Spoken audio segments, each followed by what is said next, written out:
Magandang araw mga kasipag. Ito na nga, sipag lang 107 na tayo. So ayan, pinakita ko yung mga seedling ng pechay ko at yung mga maliliit kong pechay. Talagang bagong tanim yan. At pagkatapos, ito na nga, sinimulan ko na maglinis. Kasi ang topic natin ngayon ay seedling, cleaning, feeding, and harvesting. Kita nyo naman, binabrush ko talaga yan para malinis at hindi mabaho at mawala yung mga nating tayat. At binuhusan ko na nga ng tubig yan para mabanlawan. At ito nga, naghubad na nga si Starsan. Nagpapawisan na kasi ako yan, kaya nakahubad na ako. Kaya pasensya na mga kasipag. At ito na nga, nag-mix na talaga ako ng pagkain nila para may bigay. Kita nyo naman, mga sisi ko talagang uma-accept. Excited na excited. Talagang maamo yan, kumakain sa palad ko yan, parang mga ibon. At with that, pinakain ko yung taas at baba.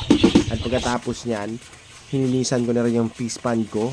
Tinatanggal natin dyan yung mga nakalutang na mga dumi ng mga tilapia para at least hindi tayo asa lang sa filtration niya.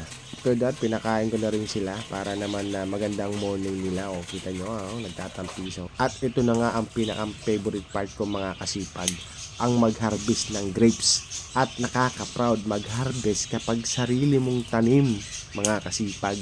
Kaya na magtanim ka na ngayon pa lang. Kung meron kang bakanting lote, taniman mo na, mapipil mo kung ano yung nararamdaman nyo ngayon.